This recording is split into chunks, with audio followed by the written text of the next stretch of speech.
Good evening, everyone. Very warm welcome to our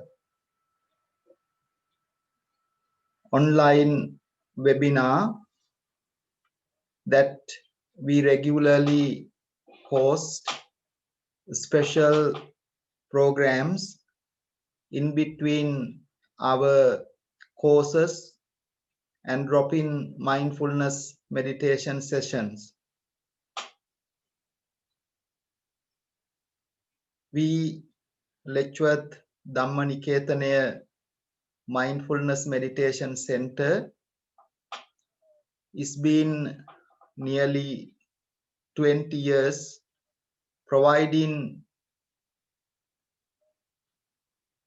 great services to improve the well-being and also every aspect in life in general through mindfulness meditation, psychotherapy services, counseling services, also some other educational programs. We have a beginner's mindfulness course coming. New group start on the 7th of January. Also, we have the advanced mindfulness course starting on the 6th of January. On Sunday evenings, 7 till 9 o'clock, we have a drop-in sessions. In between those, we have some retreats and also talks or seminars like this. We are very grateful for our today's speaker being very kindly sharing the experiences in the personal practice as well as some academic research. Today, the webinar is being presented by Miss Claire Harper. She is a third-year medical student and also a member of our Letchworth Dhamma Nikethanaya Buddhist Meditation Center. She has been practicing mindfulness for some time and also actively attending to all our programs and sessions to improve the understanding about it. She has also taken some studies as part of her medical college and done some research on mindfulness, and she would like to share some of those knowledge in this evening. So our title today is, Can Mindfulness Training Decrease the Feelings of Loneliness? I happen to see quite a lot of people saying that I can't do it anymore. I don't think I am feeling worth. I can't keep this going. They are perfectly fine externally, but internally, they are collapsing. With the experience from mindfulness, I have found great strength that you will be alone, but you will not feel lonely because you develop a powerful friends that can connect to each other, like breath, body awareness, loving kindness. Sometimes most of us will be with lot of people, but the internal loneliness can't be undermined. That can blow our whole sanity off. With that, I would not take much time. I would like to warmly welcome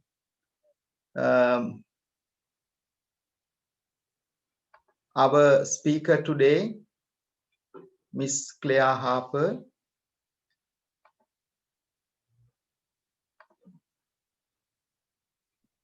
Right, thank you, Bhante. I'm just going to check before I start that I can share this PowerPoint with you. So is that everyone can see the green screen now, can they?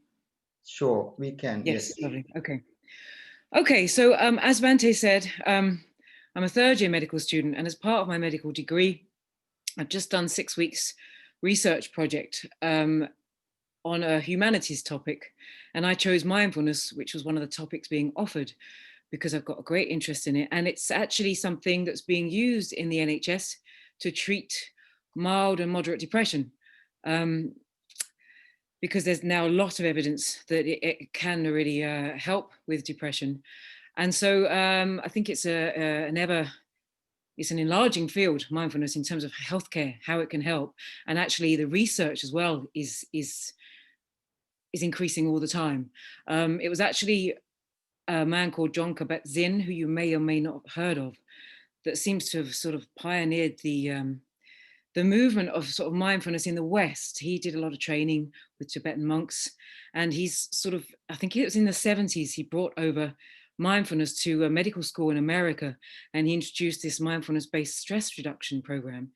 And he was actually helping people that couldn't be helped by traditional medicine. So people with chronic pain is a good example.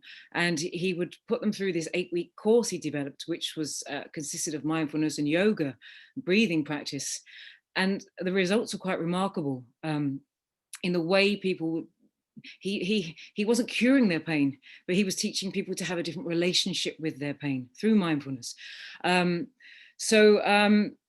You've probably, the book that I've got by him is called Full Catastrophe Living, which is something that Bhante recommended. And I would recommend it. It's a very good book, actually.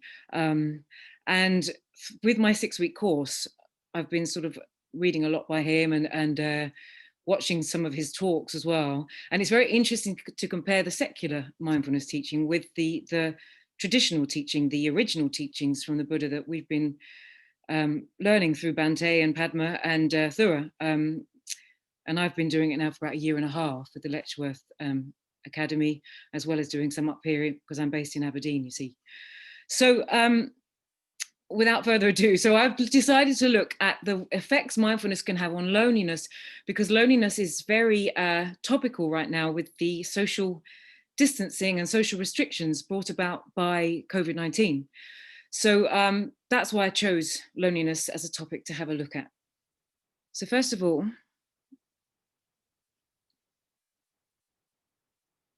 what is loneliness? It's actually perceived isolation with perceived lack of good quality, fulfilling relationships. So it's the good quality bit here that's important. So it's not the number of relationships people have, it's actually whether or not they consider them to be good quality and whether they feel connected within those relationships. And as you notice, it's very much about perceptions, people's feelings, loneliness. Now, there are 2 main types of loneliness. The first can actually be considered quite a good situation to be in. because you can feel alone and quite happy because you're connected to people, and you actually get time to do some meditation and to have some reflection, and feel quite happy. And some people have been subject to this through COVID-19. But the other form of loneliness is where you're actually feeling lonely. And this is emotional isolation, which is often negative, and it can be associated with feeling sad and depressed. And actually, as Bhante said, you can feel very lonely in a crowd or even in a marriage or a relationship. Now, one of the first scientists to define loneliness in the 1970s was called Weiss, and he defined it as a chronic gnawing disease without any redeeming features. But since then, the scientists have found that it actually did have an evolutionary purpose in the fact that the feelings of loneliness cause us to seek a mate, obviously, which then furthers the transmission of genes and furthers the species. So it does have a role in society, but the problem is if we can't actually cure those feelings of loneliness, which is when then it becomes chronic. And this is when you then start to develop the health problems. And people can suffer with chronic loneliness following the death of a loved one, divorce, or they may have problems forming relationships anyway. And this is when it can start affecting the mind, and people's thinking patterns begin to change, and they think very negatively of others, which then becomes a self-fulfilling prophecy, since they start then behaving differently. So obviously others are going to start behaving different towards them. So you can see it becomes a vicious circle, which I'm just going to show you here. And this is something that I found in some of the research I did. This was put forward in about 2009 as to the negative cycle of loneliness. And it's to do with the HPA axis here is the hypothalamic pituitary axis, and there is the hypothalamus in the brain signals to the pituitary gland, which then signals to the adrenal glands, and they're the things that release cortisol and adrenaline. And actually, these are two hormones which are the stress hormones. And the problem with stress hormones, if you've just got a continual level of them in the body, they're going to start causing health problems. So this is what one of the theories put forward for loneliness, why it's causing health problems. Another theory is that being on your own can lead to negative health behaviors anyway, such as smoking, drinking, comfort eating, that kind of thing as well. So that's another theory which has been put out there. And as you can see here, it's now been identified as a major risk factor for cardiovascular disease and Alzheimer's disease and depression. And this happens even in younger people. It's not just older people as you'd think with loneliness. It's actually, some of the studies I looked at were actually of young college students. And some of them were sort of displaying suicidal thoughts and addictive use of their phones and things like that, all due to loneliness. And it's increasing in prevalence, the loneliness. Which is a problem, especially in this day and age where we're sort of more connected than ever through technology. And some of the longer studies, there's something called a Framlingham heart study I looked at, which has gone on over years, and they look at the children of, they start off with a whole group of people, and then they look at the children, the children's children, the grandchildren, great-grandchildren, and they found that loneliness can happen in clusters. And they think that actually loneliness can be catching, in terms of the fact that if you're around a lonely person, you can develop traits of loneliness yourself. It kind of makes a lot of sense. So it's this is why it's been identified as an important thing to look at and to see whether they don't really understand actually the mechanisms behind loneliness. Is it nature? Is it nurture? Genetics? Environment? Cultural? There's so many questions over what causes you to feel lonely. Because you can put two people in the same situation and they're going to have very different feelings, as well we know. But through mindfulness training, which is what I looked at in some of the research, it seems to be the cognitive behaviors in the brain that change, which means that people don't feel so fearful and they don't feel so distressed, so that they can then begin to form better relationships with other people. Because some of the things I looked at, they were actually, they would take a group of people and they would actually give them this mindfulness-based stress reduction program for 8 weeks, where they would do a couple of hours every week. And then they choose another group of people who would, this is in a randomized controlled trial, and the other group of people perhaps would have no training, or some of the stuff I looked at, the other group of people would have training in other mind skills like social skills or critical thinking, that kind of thing.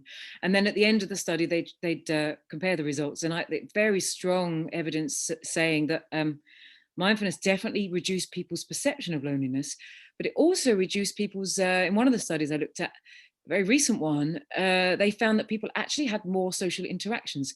They kept an eye day by day as to how many interactions they had. So somehow the mindfulness was obviously encouraging them to actually interact with other people, which was quite interesting. So yeah, it does seem very encouraging. But you might well say that it's because the fact that people were in a group, they felt less lonely when they were going through this training.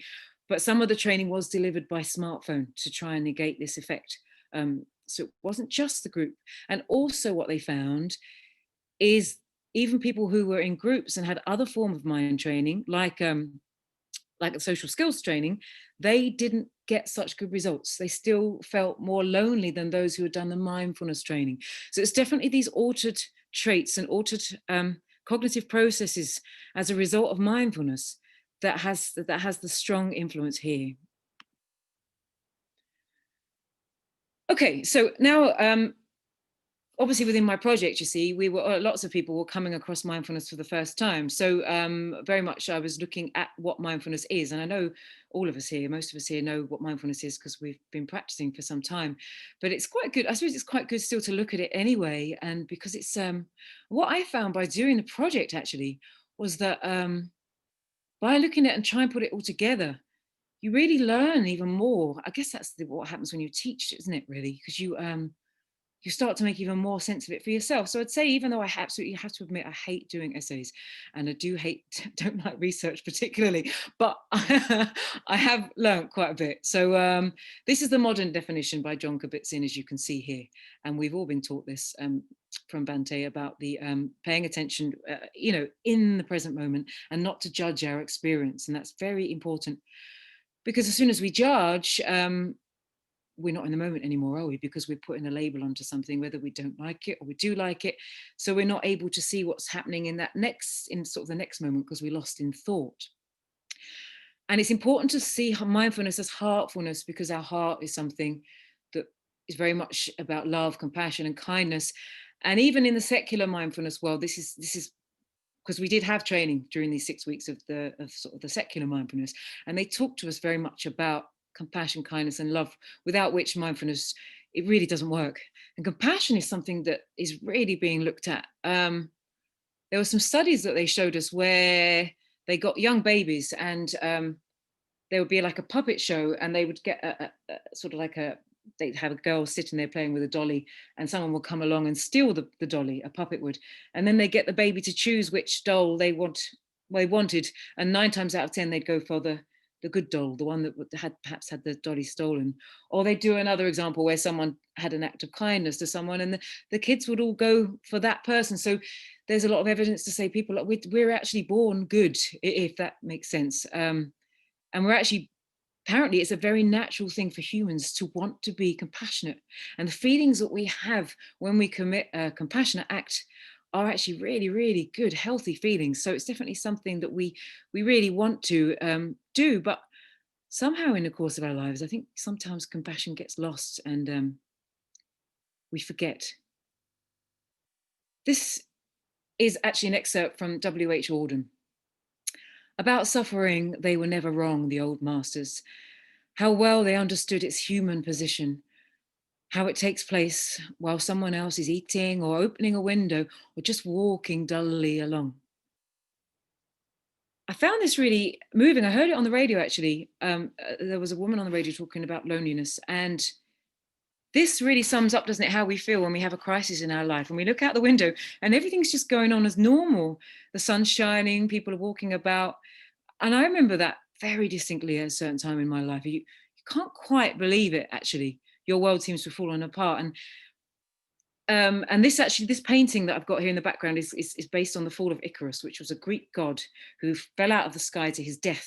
And I know it's not very good quality here, but I think in the background you might be able to see a splash. But you can see the boat sailing by, the ploughman's carrying on, and that kind of sums it up. But mindfulness teaches us actually to try and not see the suffering we're going through as mine, and try and detach a bit more from that and see it more as a human condition, and to see it as ours, everybody's suffering.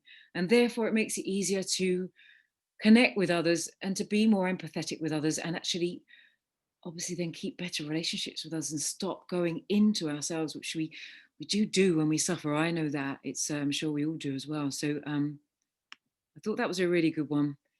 And here we're here to awaken from the illusion of separateness. If only. I mean, we're trying. So it's something that, yeah, I think would take a lifetime of work really to try and feel. I mean, yeah, I haven't quite got there yet, I have to say, in my year and a half's practice, but we're trying. So I think it's this illusion of separateness and individuality. See, we're brought up, aren't we, to say we need to achieve this. I know that from being at school. You know, it's all about achievement and what you're going to earn and what the house you're going to be living in and who you're going to marry. It's very much about you rather than seeing the connectedness of us all in nature. And that helps to dispel these feelings. And this very much relates to loneliness, because it's all of this, it's this interconnectedness. How could you feel lonely perhaps when you really understand how much we're connected with each other?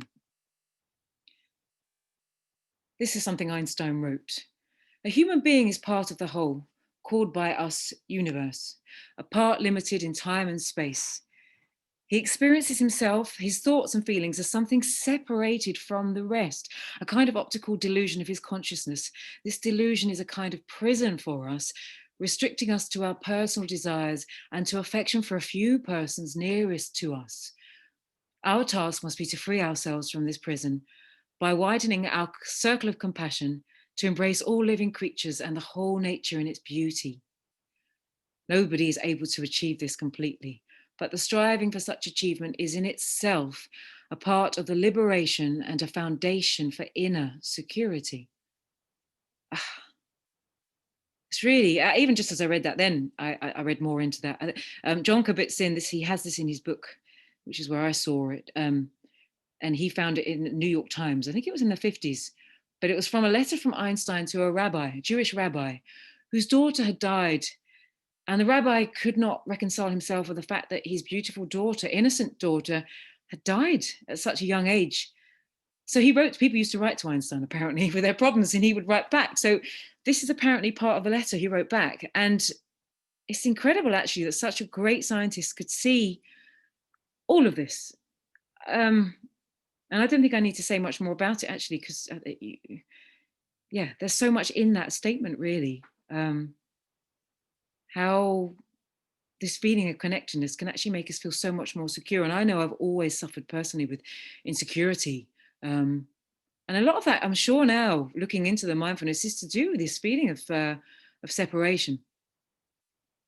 So that definitely take a lot from that, because I think someone like Einstein, who knew so much about time and space and responsible for discovering so much, to have, you know, what a great piece of philosophy that is there. The increased awareness that we are taught through mindfulness as well. It's actually teaching us to practice non-reaction, isn't it? And I know this is stuff that you probably all know, but it's like I said, it's so good to just keep talking about it and contemplating it really, because we react so much, and I find sometimes we react to such stupid things. Sometimes it's the small things you realize you overreact to, but really we need to look at things as just things and realize it's actually how we're relating to it, which comes back to this thing about relationship again, as opposed to this separateness, you know.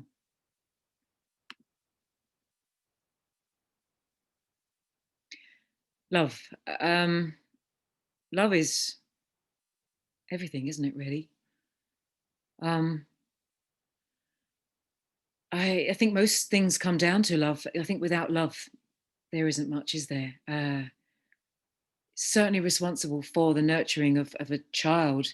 And actually, human beings are the species with the longest time before they're actually able to be independent of their parents. And perhaps this is why, as a species, we don't thrive well in isolation. But when a child comes out of the womb, having been part of its mother for 9 months, it suddenly is separate, isn't it? So it's actually the love from its mother that helps the baby to still feel connected to its mother.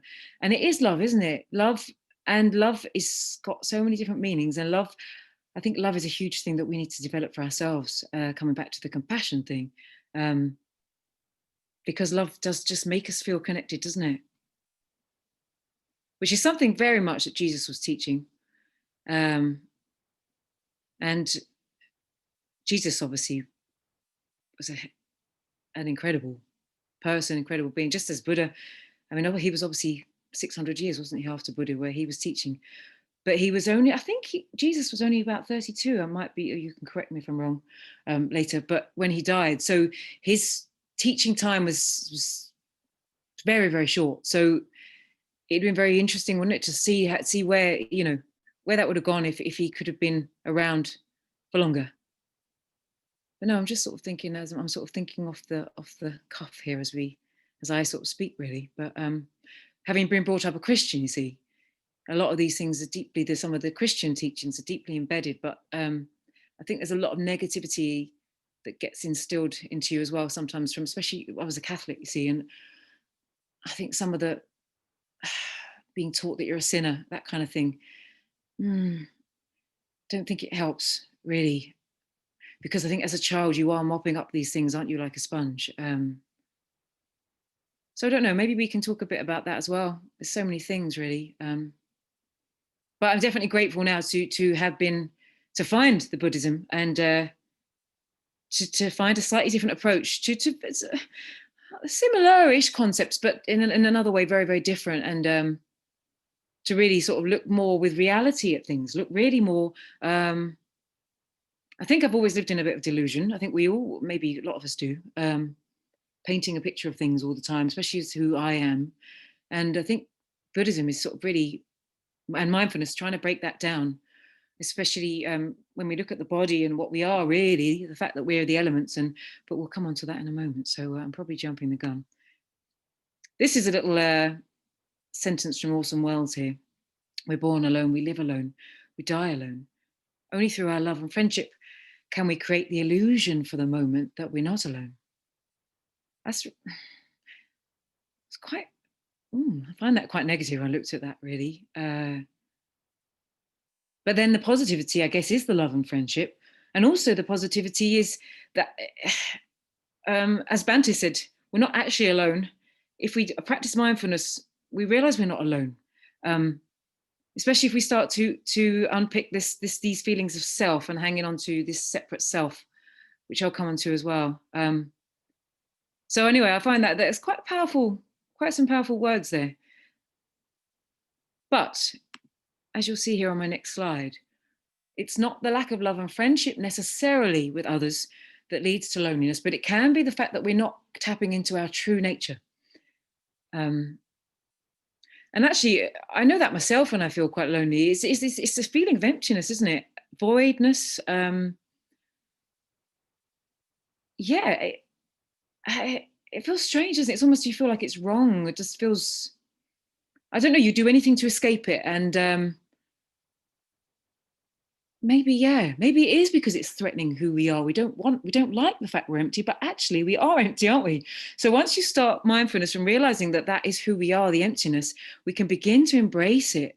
I mean, I say I'm far off achieving this for myself, but obviously just starting and looking at it all and just keep trying day by day. And occasionally you get flashes, don't you? Flashes of inspiration and flashes of connectedness. I get that. Suddenly you just see the moment and see it like that, and then it's gone. And I find that very powerful. And that definitely for me is what I hang on to, of moments of real clarity and reality, which I did have in the past, but only through chance and not really knowing how and why and what led to it. But now with the mindfulness practice, I'm beginning to see what it is, what those moments of clarity are.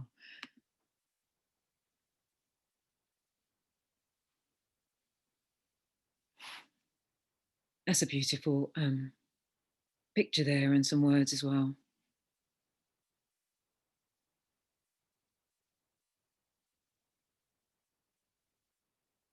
Because being up in Scotland at the moment, you see, I'm lucky enough to have these beautiful lochs, and they do look really, when you look into a loch, the water up here looks different. It's almost black, so still. Yeah, and the way, no, it does happen.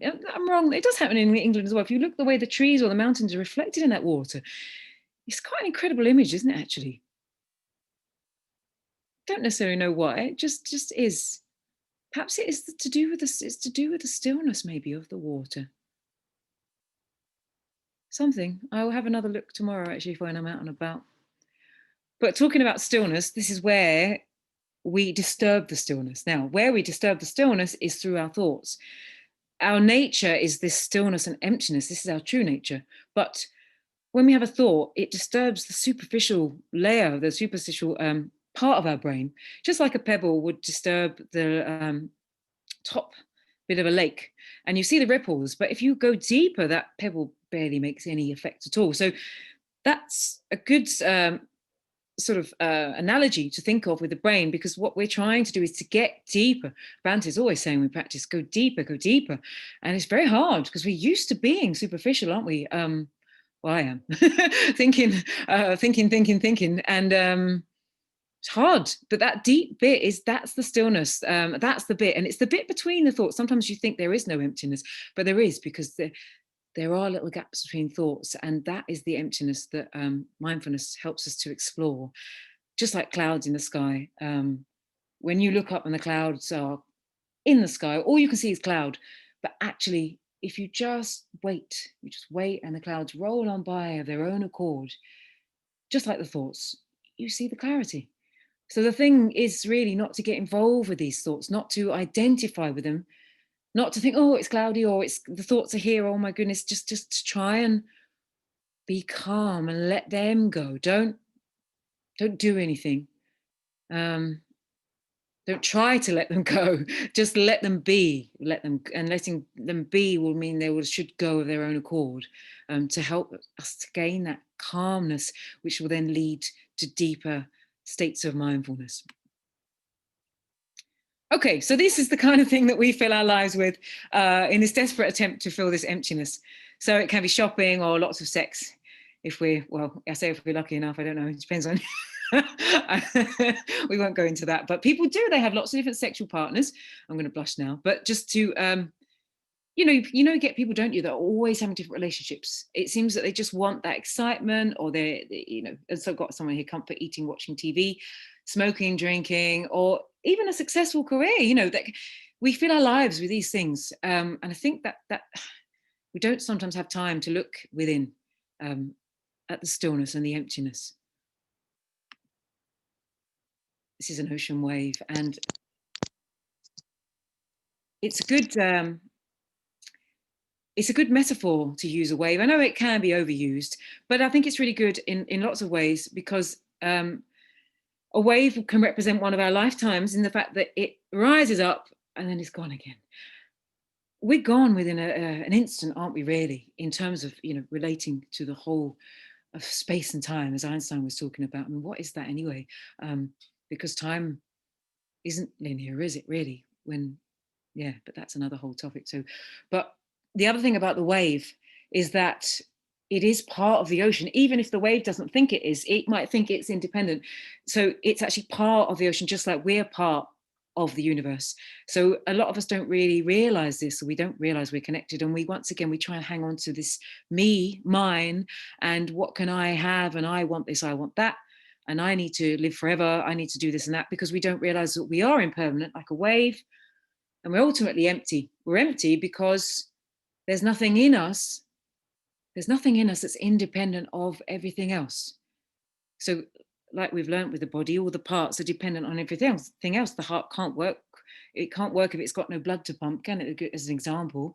So there's nothing in us that is independent. So it's this interdependence, like the wave here, that our very nature is. This is just a little bit I just put in about the COVID-19, because obviously it's a very interesting subject. I won't go too much into it because it causes a lot of difficulty and argument. I know it's caused a lot of problems in terms of, but I just picked up on this little bit of it as well. They were talking, because I was thinking about the relationship with the virus, and it's like we want to annihilate it. This was something I got from someone called Sunetra Gupta, who's a Oxford professor, and she's been talking very much about.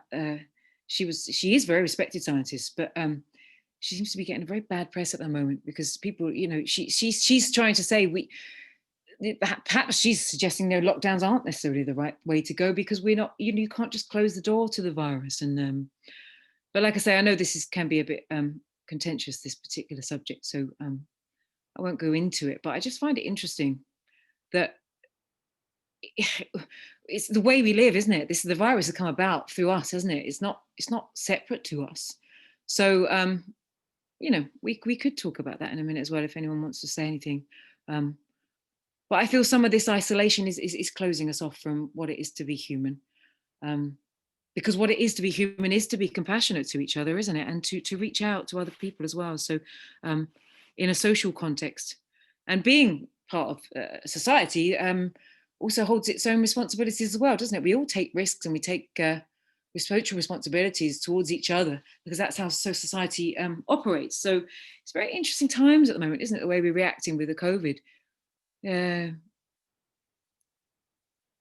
But coming back to us being full of everything, we've got our 4 elements I mentioned earlier here.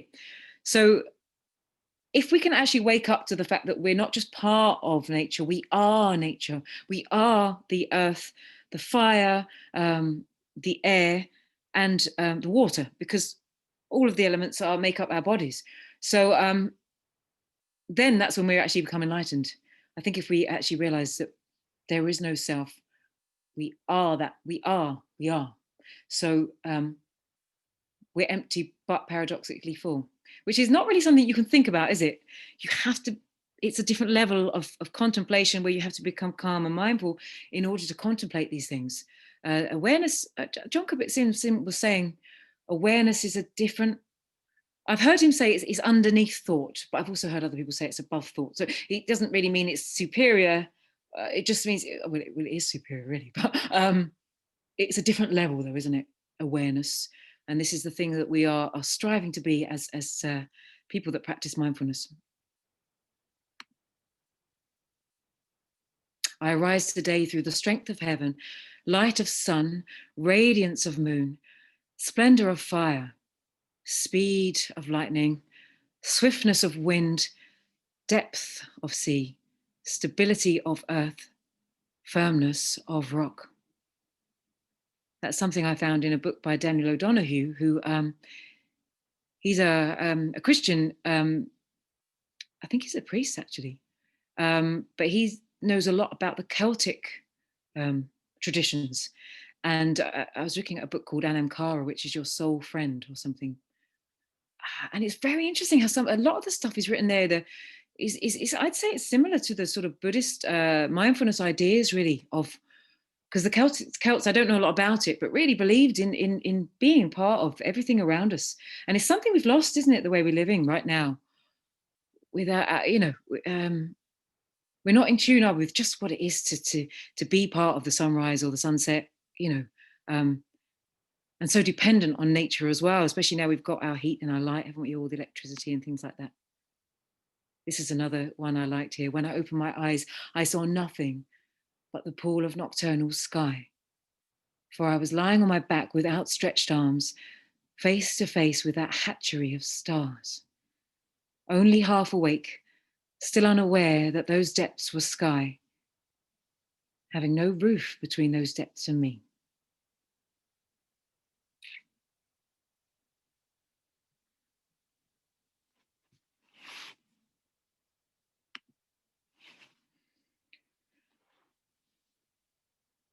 So coming back to the research I looked at in terms of how this looks, so that's all about the mindfulness, but how it actually affects the feelings of loneliness, well, actually how it affects the traits in the brain, the processes. This is something that Thoreau was talking about. He recommended a book called Altered Traits. The name of it's changed since written by Richie Davison and Daniel Goleman, I think. And they were looking at how the processes in the brain, the neuroplasticity they call it. So it's the synapses, the connections in the brain are being altered by practice of mindfulness. And this is an amazing find, but they still don't know the mechanisms behind it. They don't know why mindfulness creates these feelings of health and well-being, and they're still desperately trying to find out. So they know neuroplasticity happens, but they don't know the mechanisms. And a lot of the researchers, they are actually mindfulness practitioners themselves. So as well as carrying out all these MRI scans and things, they're practicing, so they're getting first-hand experience too. But so you can see here these brain scans and how the brain is so much more sort of lit up here on the left-hand side, much calmer on the right, because I know it's the left and the right side of the brain. One is more responsible for the calm. I think, I'm not exactly sure. I know Bhante would say Authora. I think it's the right side that's there. There's one that we rely on more heavily, but that's not something I actually looked at in my project, you see. So, so through this changing of our traits, we can actually begin to regulate our emotions better. And this is really important, because if we can regulate our emotions and actually regulate our physical processes in the body, so this is coming back to our physical health again, isn't it? Especially when talking about things like pain. Then we're in better position, aren't we, to make better decisions. So we can make better health decisions, make better decisions in society, form better relationships, which surely is going to lead to more good in society. And, you know, I guess if we're more compassionate, more equanimous, rather than negative and cynical, which we are a lot, well, I am, I think people are, then it's got to be good change for the world. And I know John Kabat-Zinn is very much saying that, you know, don't just practice mindfulness.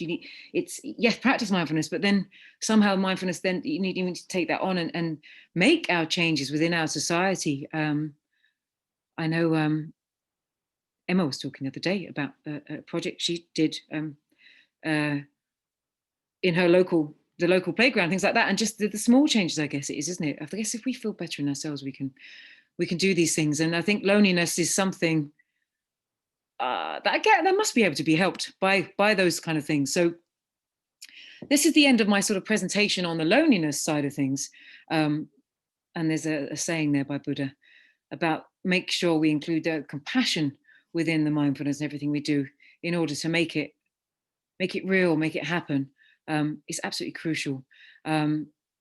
But I just want to go through just a couple of little things I found in my mindfulness in the 6 weeks, particularly that I did this within my medical degree. I've just written some little points down here.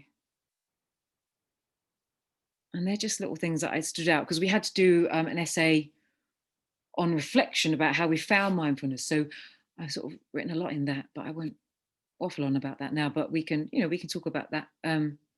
And so some of these things, I was kind of thinking about, because we are always chasing around doing stuff, but why, who are we anyway? And that's, I suppose that's always a good question to reflect on, isn't it, when you get a bit stuck? And this is it. It's something John Kabat-Zinn, he says that a lot. This is it. Just this. And I think that's the other thing, because we're always looking, aren't we, for more. What's more? What mindfulness state? How do I get into a calm state? How do I do this? Kind of thing. Whereas I think it's about just accepting that where we are is okay, and that's really hard to do, I think. But if we can, I think that's very, very revelatory. That we're already okay. We're already human. We're already being. We are being. We are. It's just how to stop doing, isn't it? Really. Remain as a grain of sand, that's the other one. So if we remain as a grain of sand, then our thoughts and emotions, they're not that important, are they? But if we are just a grain of sand, they're no more important than anything in the universe, but we think they're so important. So I'm going to try and remember that, remain as a grain of sand. And the last thing I'm going to say is one of the retired GPs who gave us a lecture, he was talking about the mindfulness that's taught as part of the NHS, and he was saying the funding is it's just not there really for that. It's not really as there's not as much as there should be. But he was saying this is what the steps they teach it to people. And they say the first thing is to practice this awareness of the present moment. And then you move on to acknowledgement. And the reason they call it acknowledgement, he said, rather than acceptance, is because a lot of people think of acceptance as giving up. Oh, I just accept my lot, kind of thing. And he said, it's not that, it's not giving up. It's just a slightly different, I guess that's maybe lost in translation from the original word of acceptance. But so it's not giving up, because then we move on to the next stage where we are just being with whatever it is, whether it's a mental health problem or a physical problem, and we just be with it. We be with it until it moves on of its own accord. That's the key thing that he was talking about, because the problem is with letting go, it's a bit of a doing, isn't it? I know I find that hard when you're trying to think letting go. You think, oh, what do I do? Whereas if you just let it be, or be with it, I guess the idea is just to rest and let that thing just be there, and then it should move away if we don't engage with it. And that's the tricky part. So that's what he was talking about, very much so in his in the way he was teaching. Because I think he's very much I think he still teaches actually mindfulness to patients within the NHS up here in Scotland. So, but like I said, I think the NHS is so stretched anyway, isn't it, with all sorts of resources, that it's perhaps not as prevalent as it should be. But definitely something that is, I think, life-changing, and I'm sure we've all got our own story about that. But the loneliness thing, yeah, that's I think it will have got a lot worse over the COVID-19 period. So I think it will become even more topical as I guess the statistics and things are released as to the true effects of how we've been as a society now since March, really. So that's the end of my presentation. So I guess, I don't know if there's anything we want to talk about, or just reflections, because it'd be interesting to see maybe other people's experience of loneliness, and maybe your perceptions as well of maybe the secular mindfulness, maybe versus the original teachings, or anything else really we want to talk about. And then it'd be good to actually have some meditation with Bhante as well, because that's the other thing. When you waffle on and you realize the more sometimes you're just thinking or talking, and that's not, you're going further and further away sometimes from that peace and that stillness that we need to go into. So thank you very much. I'll stop sharing now. Okay. Thank you. Thank you very much, Claire. Thank you, Bhante. Thank you very much, Claire, for making that time available and sharing the great knowledge that you spend a lot of time thinking, reading, and also practicing, experiencing about how the feeling of loneliness and the mindfulness can work together. So once again, on behalf of Letchworth Mindfulness Meditation Center, we are very grateful and thank you so much for sharing that wisdom, sharing that experiences, knowledge. As I mentioned at the very beginning, we have been facilitating beginners course that goes 8 weeks, has shown a lot of effective benefits to overcome a lot of challenges in our life and to make you fulfill in this very life. And also we are very grateful to Dr. Tura and Padma is doing Sunday evening drop-in session that also been widely benefited. Now I will open up for you to ask any questions. That would be our very important part of this online webinar. You can either send your questions to the chat box. Our Caroline is there. She will certainly present them. And if there is any support, our Dr. Tura is also there. He will also support to answer. And it's a celebrity evening. So please feel free to ask any questions if you have.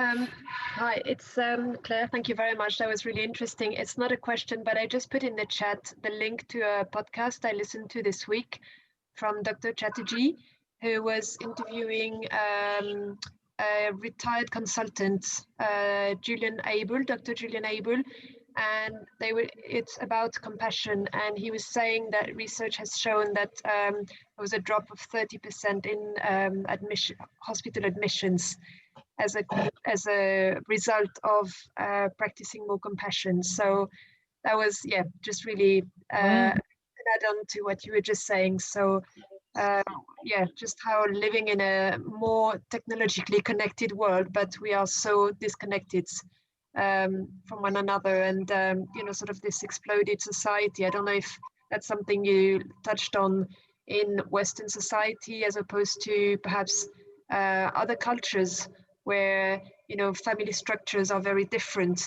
and you know, how we are less connected with one another, perhaps.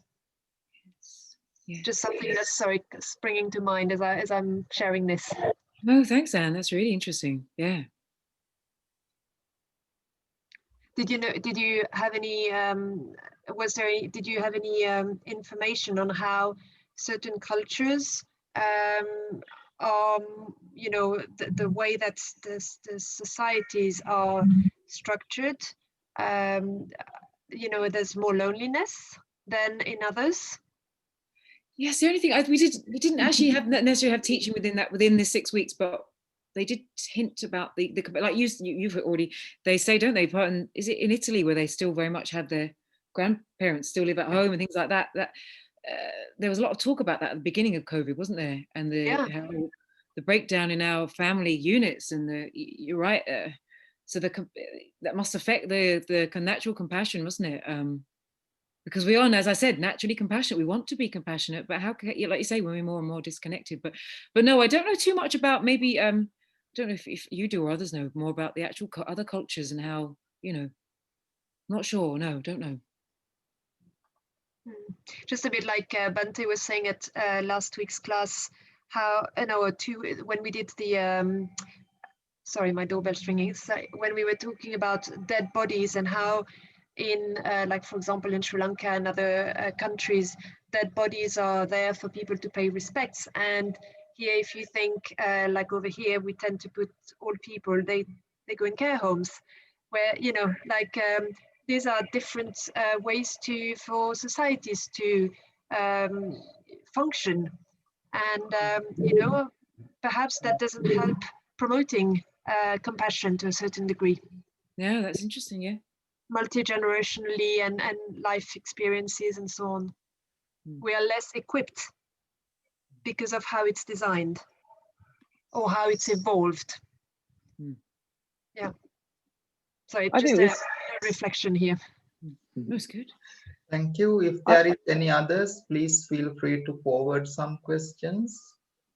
Yes. I'd just like to say, can you hear me? Yeah. Okay. I just like to say, I think to me, it strikes me as something like that in the Western culture, just as we tackle death and the way it's sanitized from us.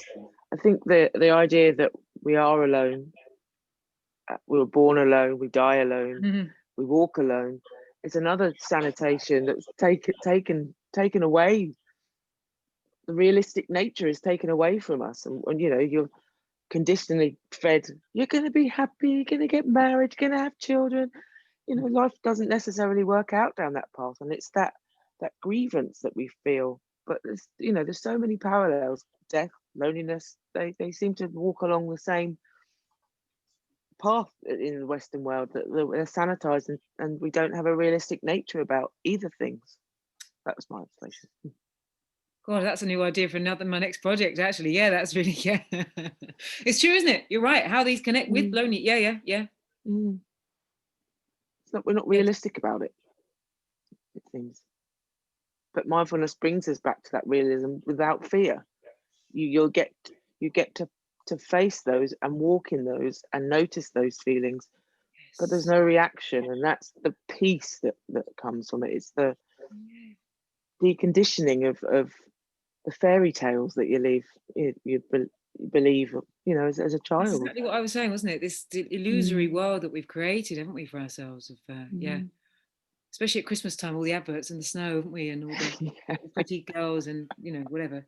We sort of live in this, you know, fantasy, don't we? Really? Yeah, and this jolly bugger bringing all loads of presents. You know, we lie to our children continually about that, and then they get to sort of 7 or 8 and go, "Oh, we're only joking," but it's just, you know, another lie, another conditions. But yeah. Yes. Thank you. Any others wanted to share ask any questions? Would be appreciated.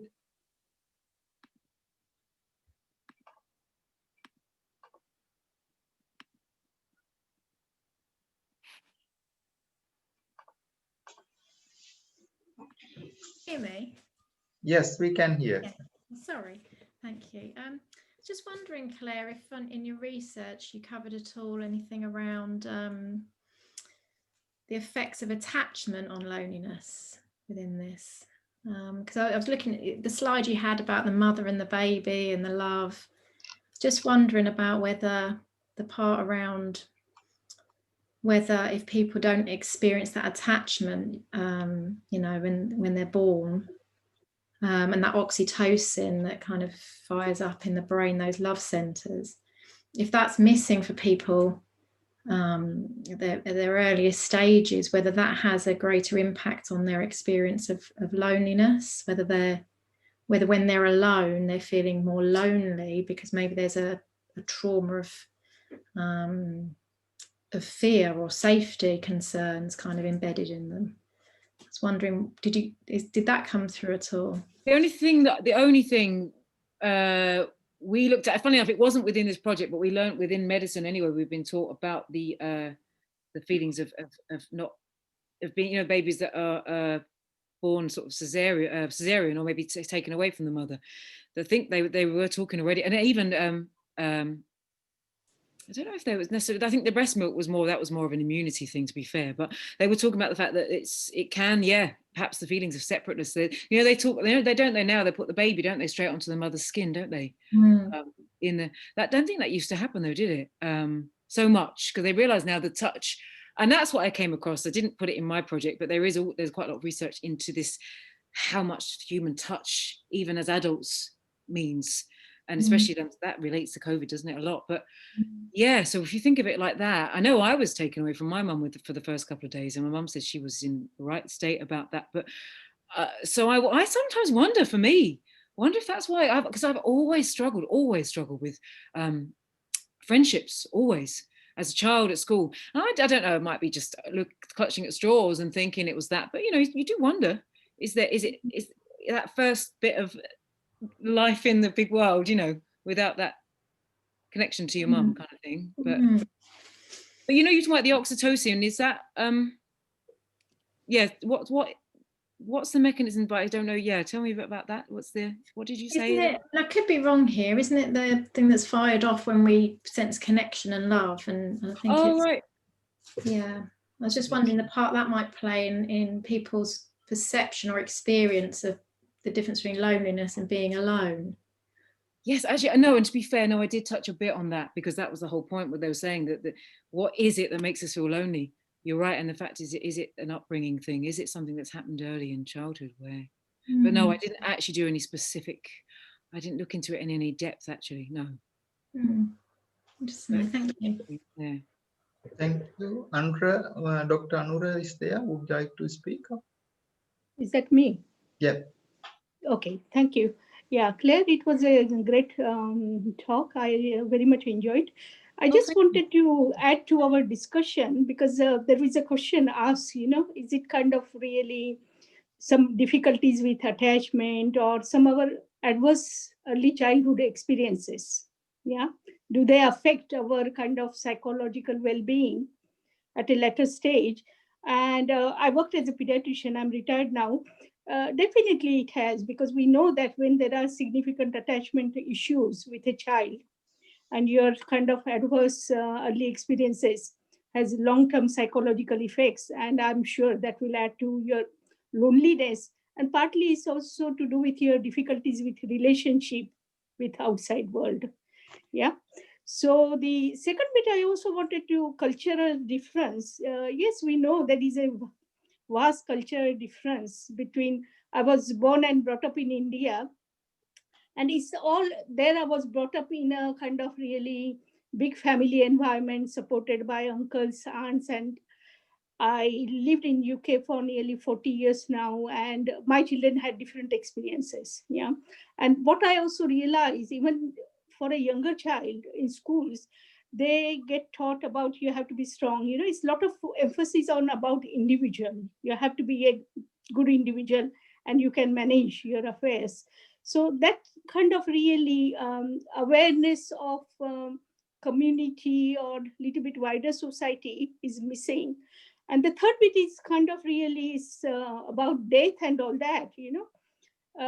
Children don't have much experiences unless they really have lost someone.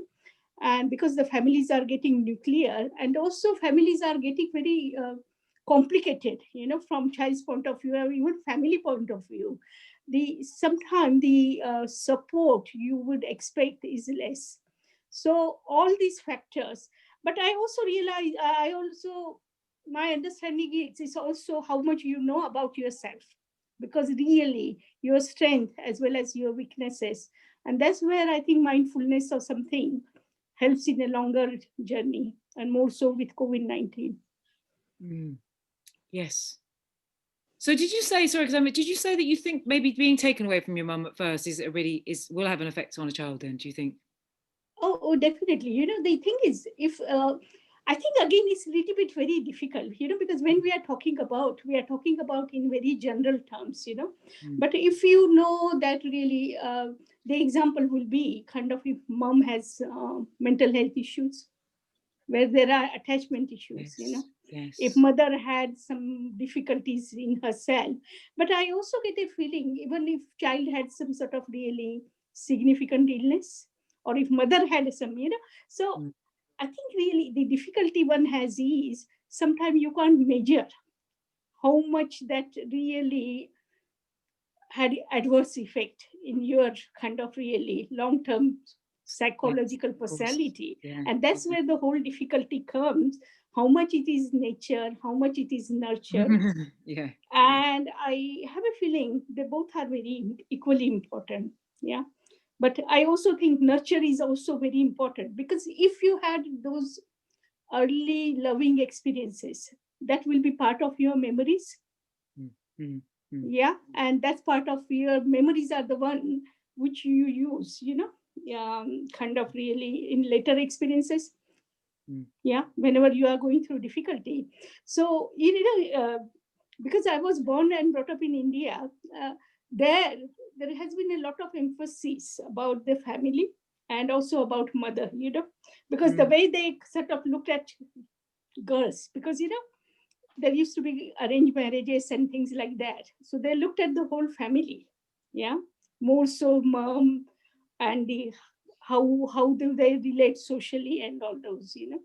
But yeah, I think really those early experiences are really of great significance. That's my own kind of really conclusion after working for more than 30 years with children. Wow. Yeah. Yeah, interesting. But again, it's not simple. But you also see so many people go through significant adverse effects, but they at the end they come out very intact. You know, just for example, prematurity. Yeah, those who are born really, really early, they spend weeks in the hospital. Yes. Yes. Yeah. Yeah. It's and true. sometimes you don't see them, you know, with many difficulty. But then you see a child where they went through okay journey, but still come out, you know. But I have a feeling because we can't connect it, and sometimes also we don't have the whole understanding, because people are not coming and telling you their whole story. Yeah. So it's just something you hear what they want to share and you make confusion. No, thank you. Yeah. Thank you, Thank Dr. you. Bala. Sorry, Dr. Arun Anura. So, sharing that. Thank you. Thank you. Any others wanted to ask any questions? Please feel free to ask. There are some others, like our Dr. Tura is there also. He also can contribute if there is some medical aspects, like what Jill raised about oxytocin or any kind of adrenaline problems with regard to any nature of meditation or some emotional problems. I've got a question, Bante, but it's not medical. You know, in Buddhism, we talk a lot about seclusion. You know, like seclusion is a way to get good meditative states. So, how would you explain use of seclusion in terms of getting to a state where you can get interconnectedness? Because it seems like the spiritual people, like the Buddha or Jesus or other spiritual leaders, have spent quite a considerable amount of time in seclusion, you know, like meditating, but they seem to be able to come out of that seclusion and be really connected with the world again. So how would you explain that, using something, being alone, but then using that aloneness and seclusion to get to connectedness?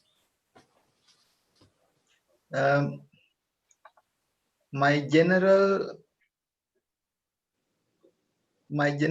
understanding about lack of three things. That means some training that requires gradually to develop. We normally called it in the morality practice, through which they develop very strong bond with the mind and the body and also the environment. And that discipline, that training need to be seasoned.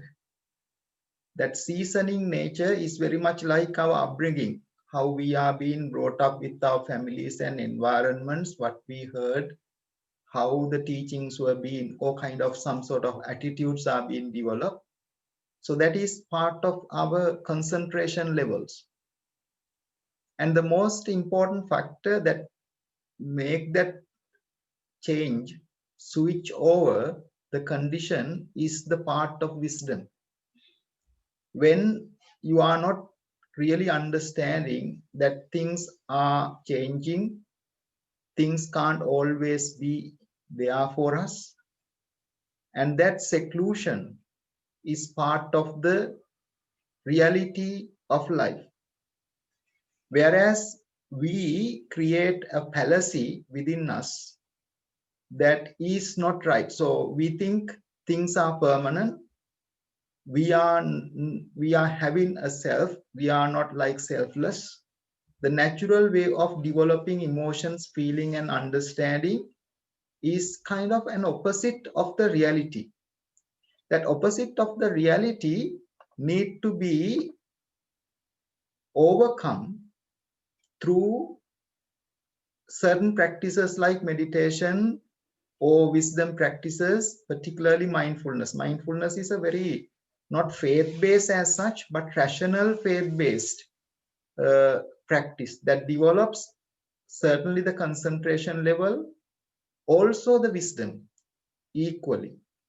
So that is why when we call kind of spiritual people or meditation practitioners, they could be alone, but they don't feel lonely, because they are being transformed with profound wisdom, and their body, your emotions, their hormones, their impulses are being kind of tuned to communicate with that nature of feeling. Otherwise, if you look into some general person's behavior and nature, how the person goes through when this loneliness hits, is a very serious fact. You know, I have seen people are being completely destroyed and their mind is being totally dropped to zero. It's very difficult to lift it up. The reason they are not being this vibrations wise, feeling wise, emotions wise, what we see, what we hear, what we experience, what we taste, not been strong enough to focus into the present. They are being externally projected most of their time. And that external projection being very much depend on external factors. Whereas the monks training or some others training, as you mentioned, from the day one, they were being internally training to strengthen their internal qualities. So that is part of the neuroscience even been recently found out. That is why like 8-week course, few days of meditation, 10 minutes meditation based on mindfulness like passive practices can make a huge difference neurologically, psychologically, sociologically, even economically into our life. So that's a very good question, and I hope I made some contribution into it. There are 3 parts to be developed for that spiritual persons to feel otherwise. Otherwise, any general person, any normal person will be like a straw in the wind. And they will be having this wrong, I like that picture Claire shows, that huge wave. So that was like how it can comes when you feel lonely, when you feel emotionally weak. That spiritual training based on 3 things. Morality, we call it morality, but it is very much like disciplining, having some principles in place. And that has to be seasoned through concentration practice, doing over and over and over and over again. But that too doesn't make that complete or stable. You got to bring the wisdom into it, the development of insight practice into it. That makes the person strong in the midst of loneliness. That is why they really enjoy the isolation, but they are not in alone. Would you like to contribute furthermore, Tura? You have read a lot in Buddhism, mindfulness, even the science as a medical doctor. No, Bhante, I think what you said is really great. That's something I was thinking about, but I haven't got anything more to say. I think what you said is really good. Thank you. Thank you. Any others wanted to ask any questions? Feel free to really either put your questions onto the chat box. Our Claire is there. She can certainly read them. Caroline is there. Yeah.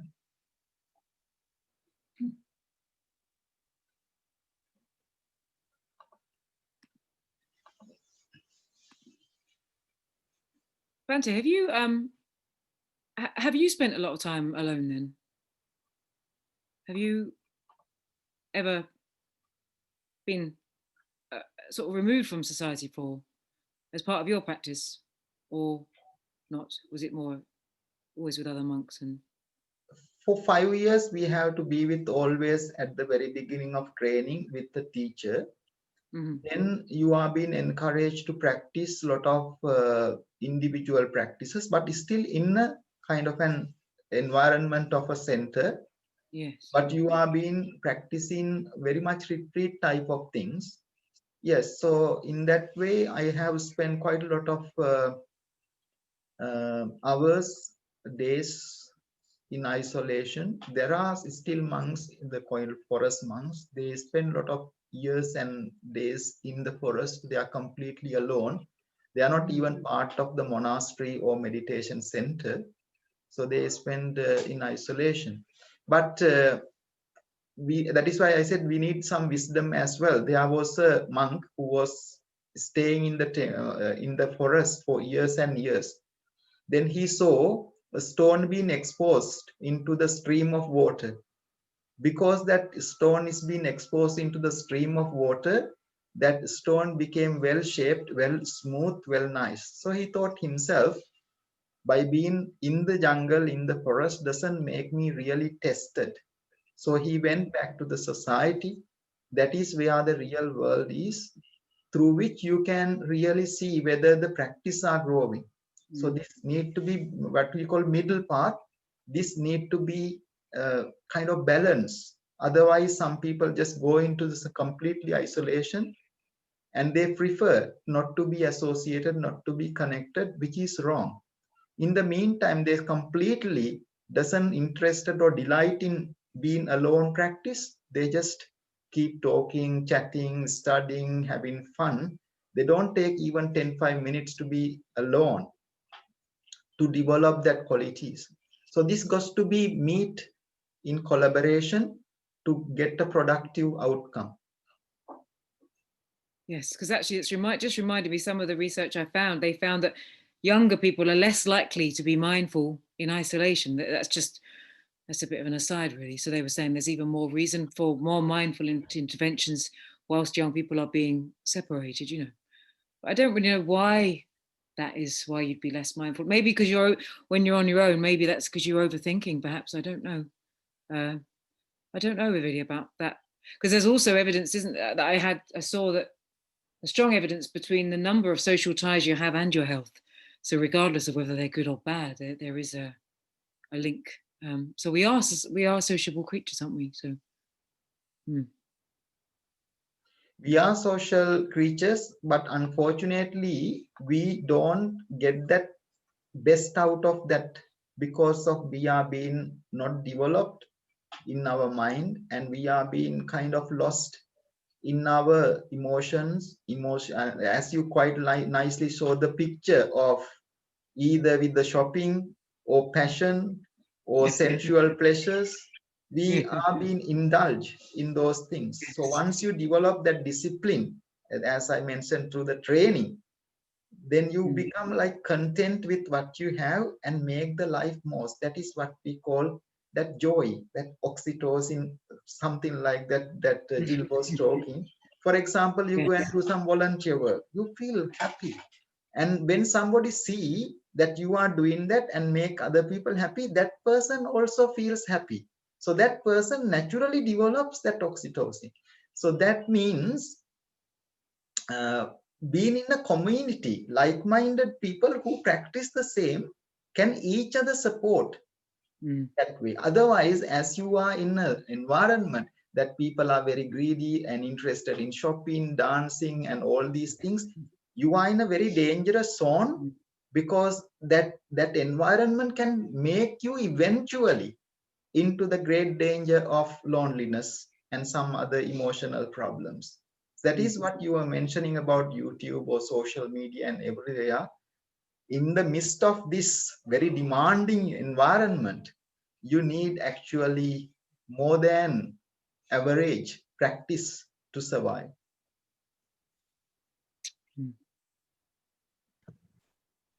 Hello. Thank you, Claire. I'm Janine. Thanks. That was a really good presentation. Thank you. Oh, it's good. Thank you. It's the first time I've done that in this environment. So yeah, thank you. Yeah. Just leading on from what Bante said, I find that we're in such a PC society nowadays that we've forgotten how to communicate, how to interact with other people. And I think during COVID, that's been very true, to see people feel that they can help. In my village particularly, people have been very helpful, and anyone that's lonely that needed anything, and people love the fact that they can do that for someone. But because we're so worried about, well, if I were to open the door for somebody, would they get offended, for example, that sort of interaction with other people has sort of stopped. And during COVID, it's not a great thing, but a good thing that's come out of it is people have come together more, especially in the first wave. I found that people have come and helped, and people want to help, and it makes them feel needed. People need to be needed. I think that's in our nature. And the other thing we were talking about death before, and how different cultures deal with death. I'm a nurse, and I notice, been a nurse for a long time now, when certain cultural families come to, when their relative has passed away, they've come to see the body. If it's, for example, an Indian family, the whole family will come. And we as a westernized culture find that quite strange. You know, people might say, oh, they've been here forever, because they want to be with that family member that's passed away. Whereas it shouldn't be seen as wrong or strange. It should be seen as that's the norm for them, and actually it's very beautiful that they do that for them. We tend to, in death, rush these things we're a bit more efficient, I suppose, in the fact that it may upset, again, going back to being PC, patients in the ward, for example, when actually we need that time to show our respect to that family member for their life with us and what they've given to us. So yes, that's my 2 points, but thank you. Thanks, Jean. Yeah, it's just good to hear everyone's points of view on the topic, really. Yeah, because we've all got, it's like I say, different experiences, haven't we, of depending on how we work and the job and everything. But yes, it's this impermanence again, isn't it? We don't want to recognize death, impermanence. We just hang on. We seem to want to hang on to ourselves, don't we, all the time? I know I do. It's just a habit, isn't it? Habit. What about me? You know, kind of thing. Yeah, yeah. And death is the ultimate thing that says we are impermanent. You know, so it's like you're right. It's interesting that other cultures do embrace that more than we do, and it's hopefully it'd be good if we could have a change with that, really. But you know, I don't know.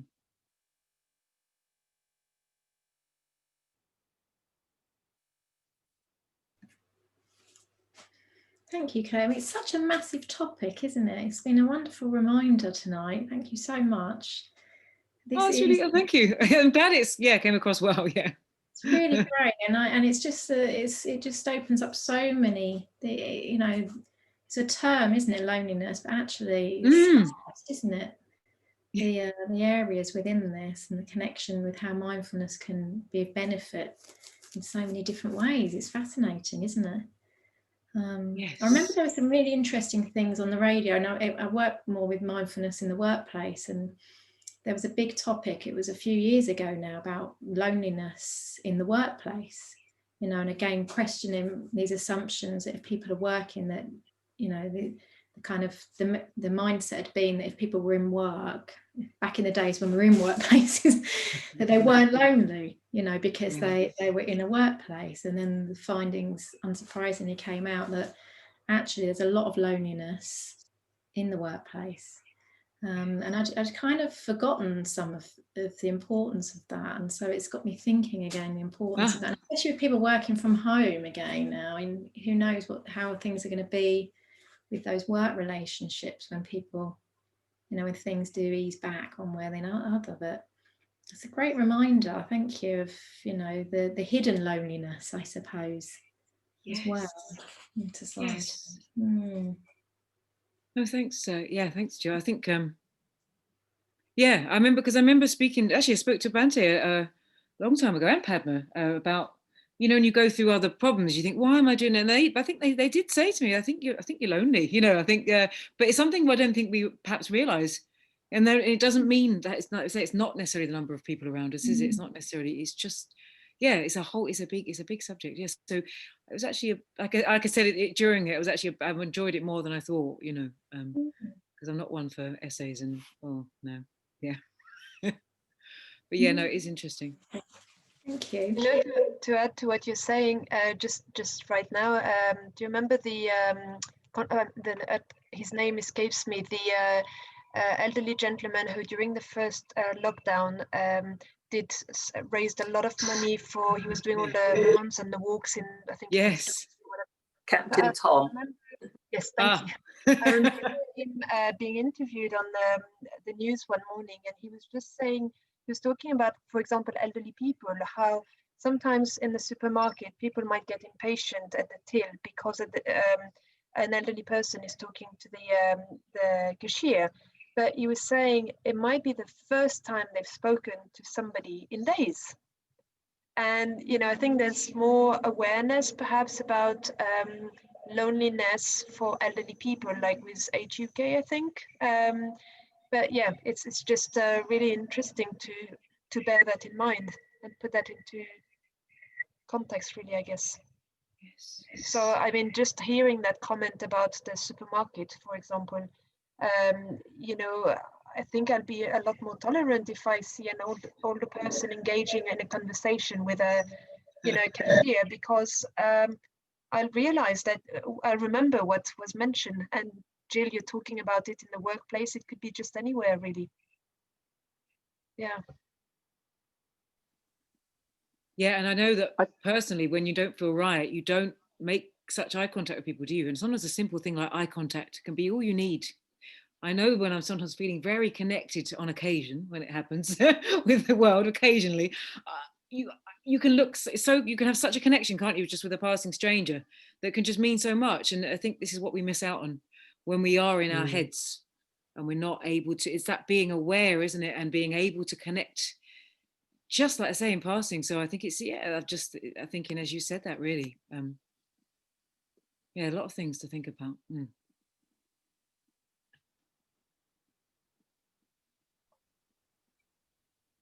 Thank you. Any other wanted to ask any questions? Please feel free to take or unmute it and ask. Hi, it's me again, Aruna here. Yeah, I'm just kind of really want to add to the discussion. And I just kind of really retired few months ago while during this COVID lockdown. And one of the thing is, it took me just few weeks to kind of really find out, to give some sort of structure to my life, because I have been working all these years.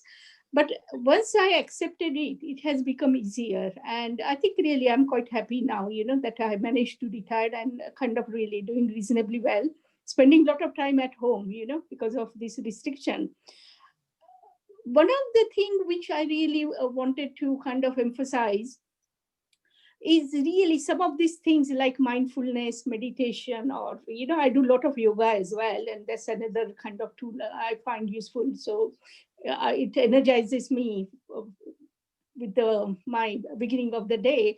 But these are some of the things really we need to promote more with younger children. Because really, if we sort of really show them these are the kind of thing which will help them in the long run, yeah. And if they start sort of at a younger age, that will be part of their kind of really daily life, yeah. And that's what really I have a feeling I would kind of really urge younger people or whosoever, friends and the other, that really if we can help, like, I kind of really will be telling my grandchildren actually who are young, and they have seen us doing some, and their parents do as well, because really parents are the one really who needs to be kind of really help here, yeah. And so if we can sort of really bring it somewhere in the education syllabus or somewhere, at different level, I think really it's going to help society in a longer run. We might not see the benefit in next 5 years, but definitely, because to me, these are kind of coping strategies you need, yeah, when you are dealing with difficulties in your life. And we all are going to have ups and downs, It's not just going to stop with COVID-19. There are going to be different challenges in different ages. So I think one of the things, from at least from my point of view, we need to promote it in a sort of wider way. That's very true, actually.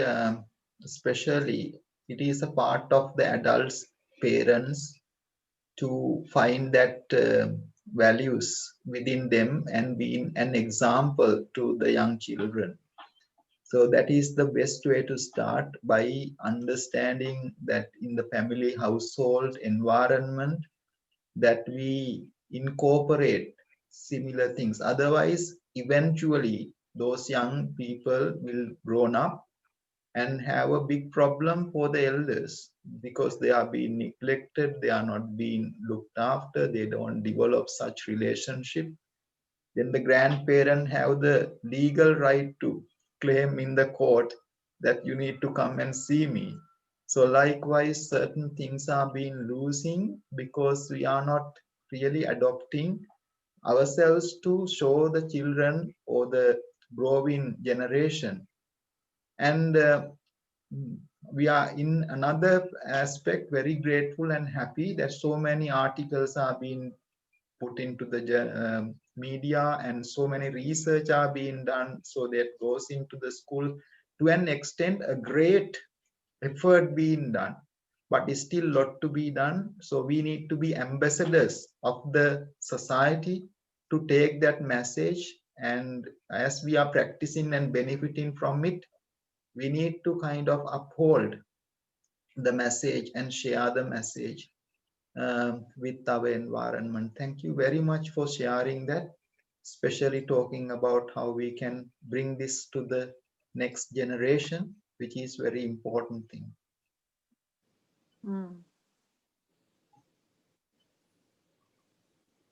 I've got a funny, well, it's not funny, but an insight that I had the other day.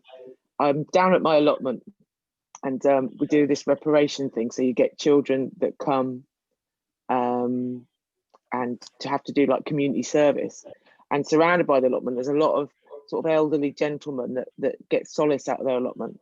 So on one side, I've got this chap called Peter who starts most sentences off, "When I was in the Merchant Navy," and there'd be a long story about some sort of adventure that he's had. And then there was this young lad that came who was 18, and he'd been thrown out of college. I think he headbutted a teacher or something like that.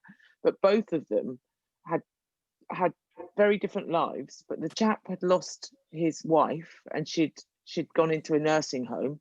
He hadn't married this lady, so he'd looked after her for 20 years. She'd gone into a nursing home, and because he wasn't family as such, he wasn't married or anything like that, he hadn't seen her for 18 months. And this young lad had been kicked out of school for the last 9 months in September. So both of them had been taken away from what they knew and loved. They both were working side by side. You could see the frustration of this boy listening to these stories. And then there was this lovely moment where they were both pushing barrows, and the old boy showed him cut a fig off a tree and was sharing this fig. And the boy looked at him with real suspicion and was like, he said, "Oh, I thought he was going to prank me. I thought it was an animal dung or something like that, you know." And then after that, they both laughed about it and they walked off. And it's just those really sort of gentle moments where two people, two different lives, they walk in parallel, they share a moment and they walk off.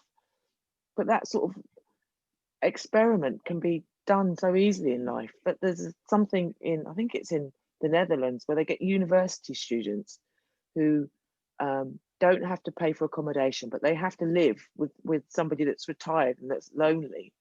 And so they get accommodation. They have to learn to live together. The university student looks after, and not so much looks after, but just gives company to the elderly person. And I just think that there's so many parallels between the young and the old, and the way that they've got that to work. I just thought it was really clever. The students aren't leaving the university in loads of debt. They build a relationship that goes on after with this elderly person. I mean, there'll be ups and downs, but I just thought, you know, society needs to look at those sort of clever fixes to work the way out of these sort of troubles, instead of just everybody walking in parallel with their own troubles. I was thinking.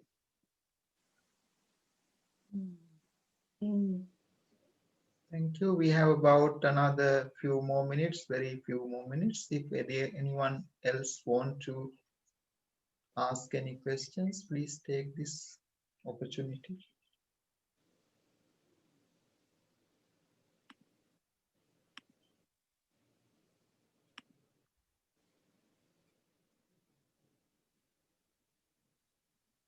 I think just briefly, something to add there. I love that story. Thank you. What a wonderful story. And it reminds me as well about, I've been running some courses outdoors and about nature connection, and the beauty of those sort of connections also being kind of fostered by nature and the environment, you know, the fact that we're bonding out in this allotment. And I think there is something really, and I know we've spoken about the connection with the environment here being part of the mindfulness aspect. And I think there is something that's a real leveler, isn't there, about nature.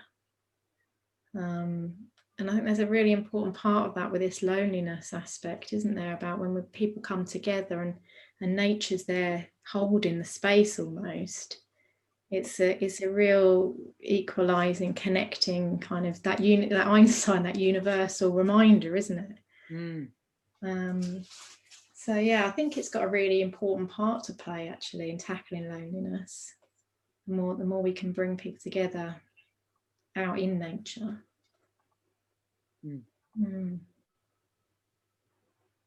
Yeah, definitely.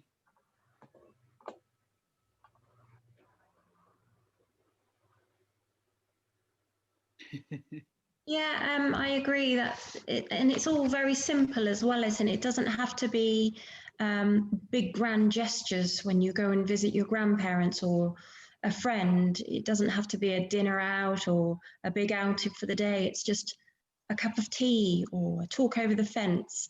It doesn't have to be huge at all, just to get that that loneliness, that alone feeling away from you. You don't even know it's happening. It should be a natural process, not a staged process, really. Yeah, I agree. Yeah, that's just reminding me, actually, people don't have front gardens anymore, do they? So there isn't even that when you're out watering the plants, or they don't have, when my nan, go and see my nan, they had low level fences between their gardens. So they would talk, wouldn't they? That generation would talk over the fence. But now we have these, don't we? We have high fences, we have more detached houses. It's just the way our society has been, which is coming back to what, you were saying about the different cultures as well and how we're living. But yeah, no, it's like like you said, Jill, it's getting you thinking on all sorts of this topic, really. Fast, isn't it? Yeah.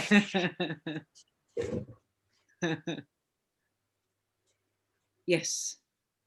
And I think a lot of it is, like we say, this illusion, the delusion of this expectation as well of life. We're sold down the river, aren't we, with this ideal you've got to get married and have that, you know what I mean? It's going to be the dream and you're going to sail off into the sunset. Life isn't like that, is it? I think when that hits you, you don't know where to go with that, do you? That's perhaps when you start feeling empty and then not sure what that is, and which is where mindfulness can come in. So yeah, a long way it continue that it is becoming more of it's more spoken about now, isn't it, in the Western world, the mindfulness thing as well. So hopefully that will carry on. But no, this was good for me to see. I hadn't really looked into the secular side, if you call it that, of mindfulness, and it was good just to have a little look and see, because what was interesting to me is how they speak a different language, don't they? Because they're from the Western world. So when you see some of like John Kabat-Zinn talk and some of the Western neuroscientists, so sometimes it's good for us as Westerners to hear that too, because sometimes it's just a turn of phrase sometimes, isn't it, that can really resonate. Or I guess at the end of the day, the more learning we have, the better, really. Anyway, yeah. Thank you very much, everyone. Is there anything else that you would like to add into it?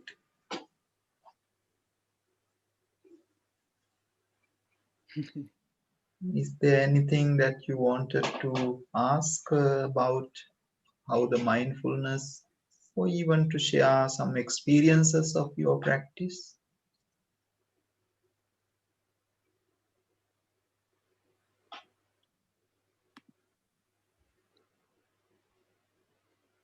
Everyone's they're obviously deep in thought. I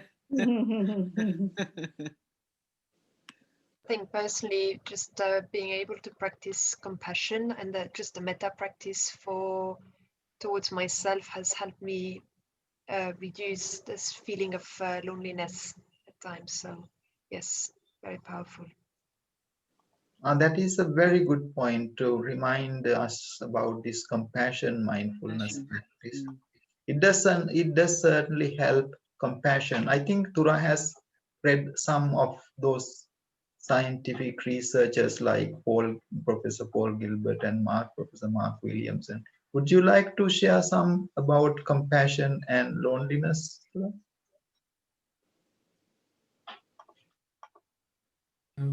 Yeah, so if you're wondering, if you read the Satipatthana, which is the discourse on mindfulness, you might be wondering, well, where is the section on thinking about others? And in fact, if you read the Satipatthana, there's something called the Refrain, and this is something that gets repeated again and again and again for every single meditation that you do. So in the Refrain, it says, you see things, appearance, disappearance in both, which is talking about impermanence. But there's another aspect which says internal, external, and both. And what the Buddha is referring to here is internal is your own mindful experience of your own body, feelings, mind states, and dharmas. But also, there's an external component, which is what is the experience of others, right? Others' feelings, others' bodies, others' minds, others going through like understanding the dharmas. So in the mindfulness, not only it's expected to understand yourself, you're expected to understand others and both. So that understanding of yourself, others, and both is a kind of like, it's kind of emotional intelligence. It's like theory of mind. What as I'm experiencing suffering, others can experience suffering. As I want to have compassion from others, others want to have compassion. So I think that's a really powerful part of the mindfulness discourse, the Refrain, talking about internal, external, and both, because when we can understand what it's like for us to suffer, then we don't want others to suffer, so we can understand others. That's part of the Refrain, and so that's something I was thinking about. Where do you find the emotional intelligence or the empathy or sympathy in discourse? And actually in that Refrain, the Buddha repeated it for every single meditation. I think that's where it is. And so if we can practice in that way, not just do the impermanence part, but also include internal, external, and both, then we don't feel so lonely, because we understand the universal nature of these things. My experience is so similar to others' experiences, and we all, as human beings, share these experiences. And I think that's the essence of this kind of understanding in mindfulness. I think that's how the mindfulness works, to help in these kind of difficult mind states. And also tolerance as well, and patience and things like that. I think they arise from having this kind of inferential understanding of external people's, their mind states and their body states. So I don't know if people actually practice doing the external component as well as doing the internal and both. But I think it's a quite powerful part of the practice. And that's in the original discourse. Did you want to say something about that, Bhante, about that practice, about internal, external, and both, and how we can use that? Because that's something maybe that's not so talked about, that internal, external, and both, I find. So, sorry, what did you say, Thuram? I was just saying about, how we can use that. Not only should we look at internal states of the body, feelings, mind states, and dharmas, but we can also do that externally in both, so then we can understand not only our own mind states or body states, but states of others. And I think that actually gives us a connection, like understanding yourself, others, and both. I was wondering what you think about that, because it's something that the kind of the modern approaches don't talk about, the internal, external, and both so much, and that does not really mention, I think. But it's mentioned, quite important in the original teaching, I think. Yes, in what you mentioned, internal, external, and both, that is being actually in every technique of mindfulness has this interconnectedness. For example, if you take the breathing practice, it eventually incorporate all other meditation practices. For example, 32 parts of the body, clear comprehension. These has ingredients of every other practice, very much like the 4 elements we were talking about. The solidity has also liquidity, heat, and air there. It's only just been predominant little bit of solidity. So when we come to the reflection you made, this internal, external factor and compassion goes very profoundly, because this compassion has 4 aspects. That means loving kindness. Loving kindness is completely to internal. Compassion is the second of the 4 sublime, which is external. And then what this bring together, sympathetic joy, which means being happy as yourself and also in others. that happiness makes you develop this connectedness. If you are not happy, you disconnect. If you are happy, content, peaceful, then develop this connection. And that is not the end, according to mindfulness, that internal and external and both comes from the fourth sublime quality called equanimous nature or upekka, equanimity. So this is, you can't kind of separate part of it. You got to take it as a comprehensive way and put as a part of it, which is very profound, very deep. You need at least some practices to get into some sort of, to see this mechanism, to see this engineering part of this. Then it's worth putting that energy practice into it, because it saves a lot of well-being, lot of dangers, lot of grief and sadness, and it liberates you from all suffering, which is very important part of that. So to bring this message to us and to share it with others makes our environment support, and these teachings continue to alive for the need to be available, which is a great thing. So with that, I'm very grateful to all of you for joining, and especially Miss Claire Harper, third year medical student who has gained some experiences and knowledge by reading and reflecting on mindfulness practice. And we are very grateful for sharing your information, experiences, and we would continue like to have similar webinars in the future to bring us together and to facilitate. So if you are being supported, benefited from these, please continue to keep us in touch. Our organization based on donations, we don't really get any other grants or supports. So therefore, if you can support the center to keep these available, we are very grateful. So we take this opportunity to finish with few meditations, few minutes meditation, wishing you forthcoming seasonal time very fulfilled, very meaningful, and also joyful.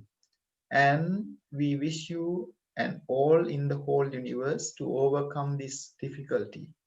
It's very difficult. So many people going through. I have seen day in, day out. They have been okay, but next day they are collapsing. They are, because this isolation, social distancing, the way we are being brought up and being used to is completely different to the environment now we are getting used to. So may the blessings be with them to overcome their difficulties, and may the blessings be with the whole universe to heal and prosper, especially to have a very special Happy New Year in 2021. We also have new beginners course starting on 7th of January, Thursday, 1st January. Also, we have regular Sunday evening drop-in session. I would highly encourage you to be part of the community.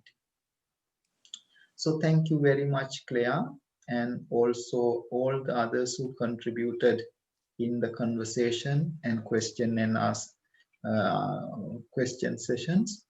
And now we'll do a few minutes meditation.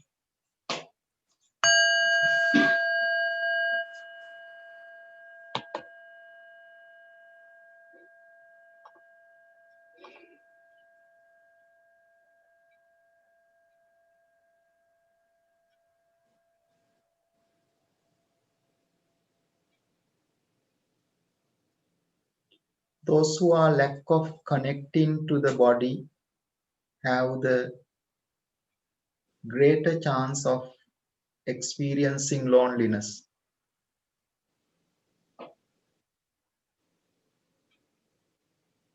Experiencing this body mindfulness through posture awareness makes you establish, really settles in the present moment, also the confidence of being able to look after oneself.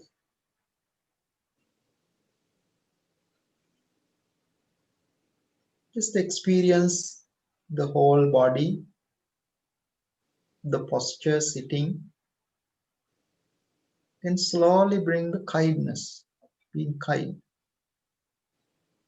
When you develop the state of loneliness, you lose the kindness that goes from the back door.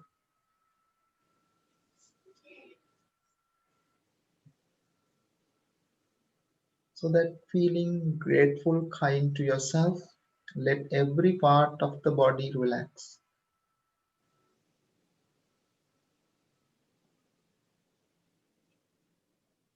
And to keep those two secure, make your mind happy.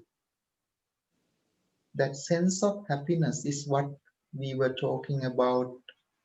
We get by doing shopping, we get by getting drinks or alcohol or other things, even going into intimate relationships, sensual pleasures. Whereas you need to develop this sense of happiness within that is more secure, that will not open up any avenues for loneliness.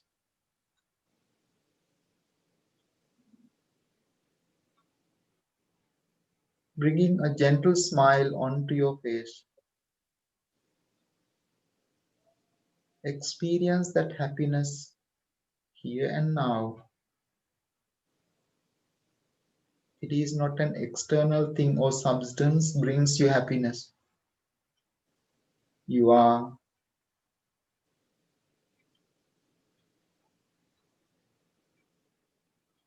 developing this internal happiness to come up.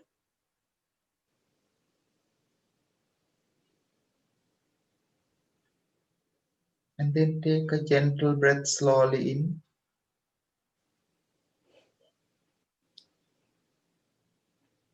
And then slowly breathe out. Breath is your best friend. If you develop a good relationship with the breath, you may be alone, but you will never feel lonely because there is a friend with you, can certainly be reliable as that stands to the last moment of our life. Whereas even though they are so greater parents or friends or family, they certainly realistically can't provide that. So it's our problem. We demand unnecessarily on those factors to make us feel not lonely and fail to develop the connections that can certainly avoid the loneliness, which is the relationship with the breath.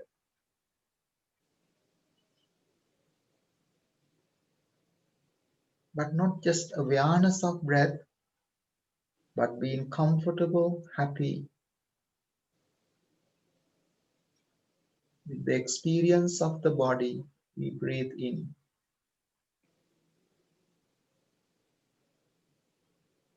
And we breathe out.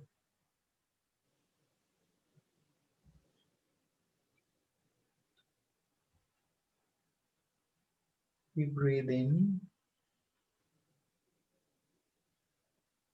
We breathe out. With that happiness, smile,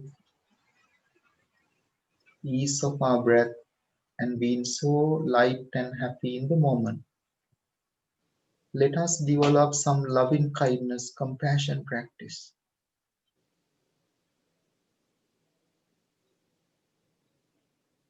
May I be well.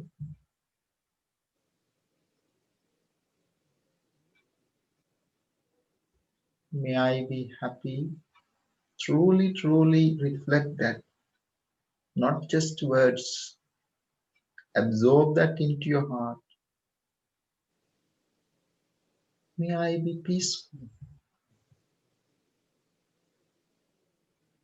Such a wonderful reflection meditation. Enjoy that. As I am, may my loved ones, even those who are difficult,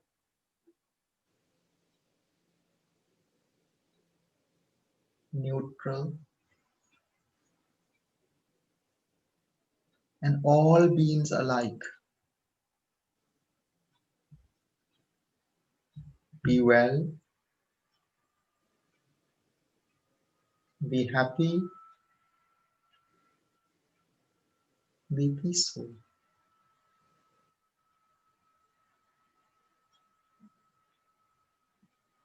May all beings be well.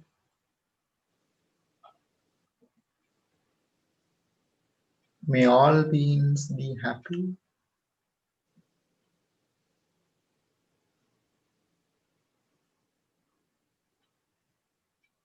May all beings be peaceful.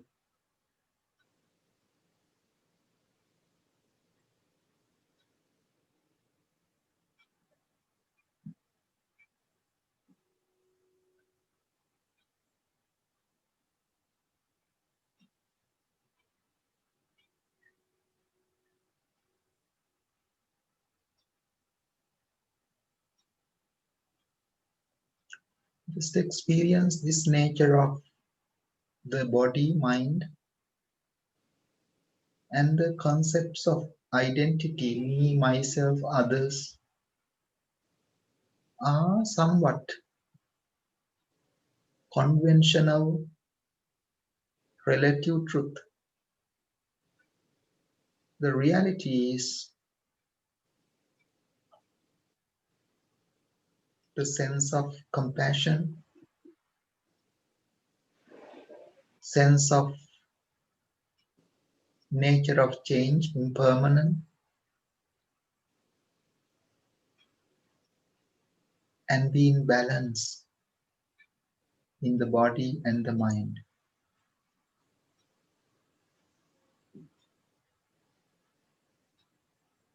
With that, bring our palms jointly together, close to our heart. Be grateful. Gratitude practice is very important to overcome the loneliness. We don't see the blessings we already have. Instead, we started to think what we don't have. That state of mind start to haunting the loneliness. Those are the characteristics that you can identify the nature of loneliness if it may come into us. So stop, breathe, and be grateful for what you have. Count the blessings and then share that heart of gratitude. Slowly opening the eyes, and let us, as we normally do, finish our practice by saying the word sadhu 3 times to share our gratitude for having this opportunity. Sadhu.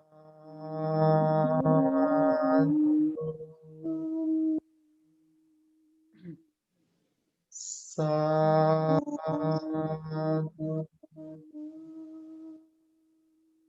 Sadhu.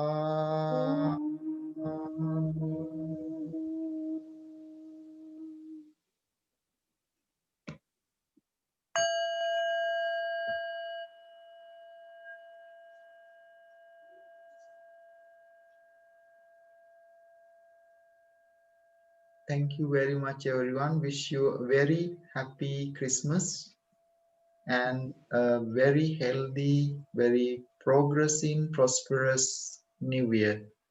Looking forward to see you during the seasonal time and of course in the New Year. Thank you very much.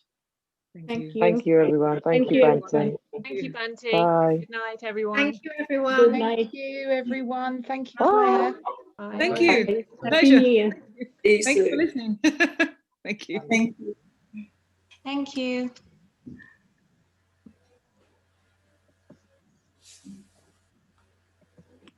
Bye-bye. Thank you. Bye, Brigitte. Thank you. Thank you very much. Yeah, that was very good. Oh, that's good. It's good. Yes, it's certainly Good very practice, huh? Yeah. Now I know how Thura feels on a Sunday. Yeah. good. That's very true. Yes. Yes. But no, it was good. So, That's and true. thank you for your.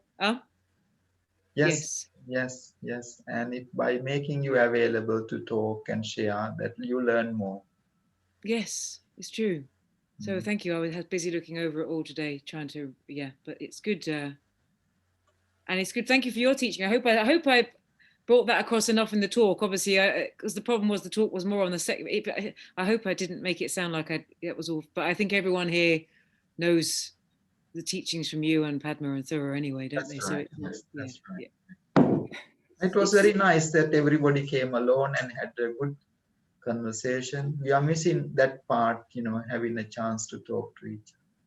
Yes, that was really lovely. Actually, that was that's made me feel very connected tonight. Actually, and I've missed that because I think and like you say, it's talking in a like-minded community. Because even though I was out with friends yesterday, you don't necessarily come home with that connected feeling. I was going to mention that because if it's not, it's being in a like-minded, isn't it? That many people started to withdraw and doesn't want to talk and feel shy. That is kind of an direction eventually into the path of loneliness. So you need to sometimes make yourself, as we normally say in the first session, when we say introducing ourselves, when we have the right mindfulness qualities developed, we started to open up and we started to talk to people.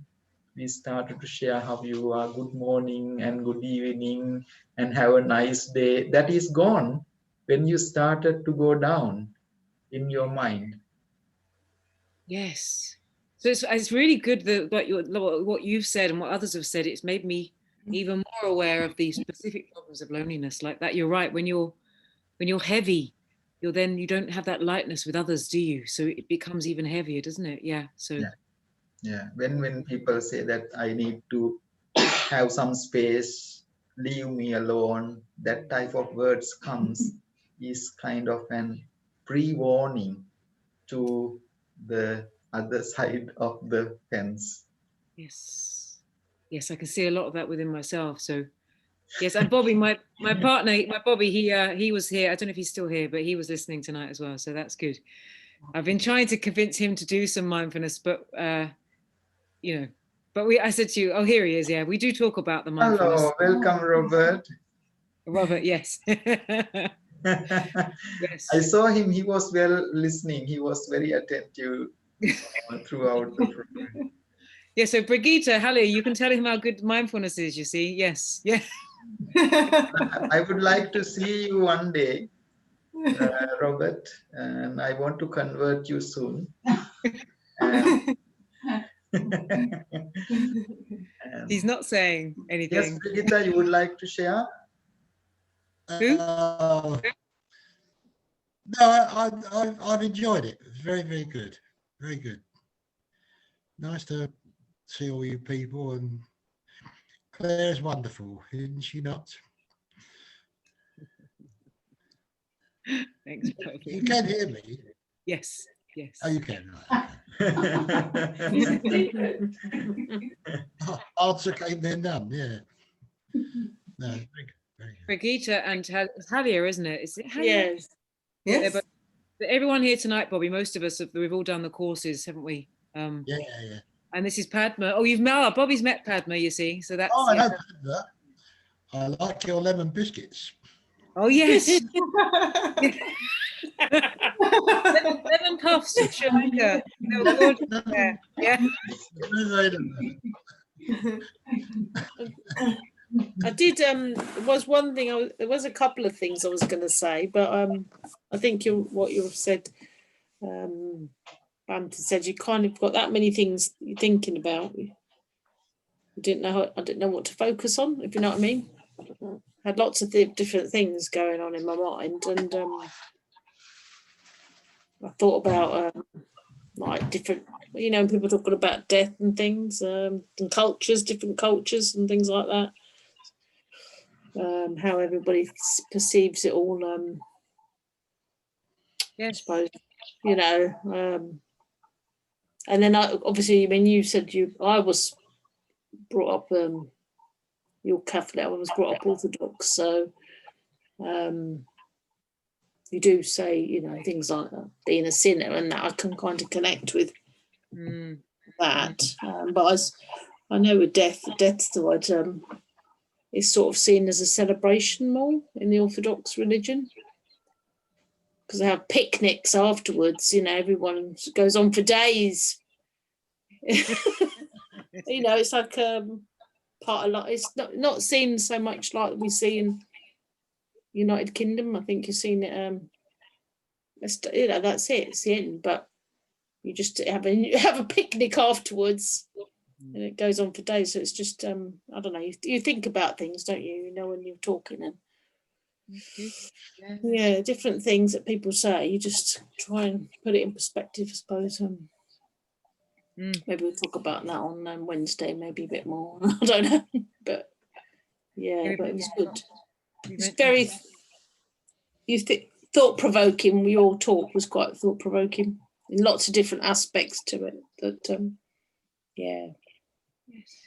made me think a lot. But yeah, thank you for that. Well, thank you, Haria. That's good. Thank you. Thank you, everyone. Yes. Thank you for all. Yes, good. So see you soon, Ravita, as well. I hope. Yes. I really enjoyed it. Thank you so much. Yeah. Bante, can I have a question, please? Sure. Could you send us the recording for the email, or can we have any chance to get these 2 hours presentation or Sorry, what did you say, Niketa? Sorry. So I really enjoyed to be here. Thank you so much for your invitation. And my question is, can we get this recording? Because I think it was really helpful. And Yeah. Thank So you I so will much. send you the link. You can listen to it later. Okay, thank you very much. Thank you. And thank you very much, and have a very good evening. Yes. Thank you. And a great week, and happy Christmas, and happy New Year. You don't see Brigitte very often, aren't you? Brigitte is now in Hungary. Hungry? Yeah. Oh, but still you can join for the Sunday classes, aren't you? Of course. I love to be here. Yes. So maybe see you next Sunday then. It was very much like when I was in Sri Lanka. I was joining from Sri Lanka. It is midnight there, so I still join.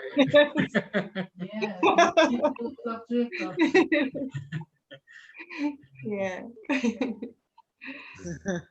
I think, yeah. Thank you very much. And I have think fun. this is okay.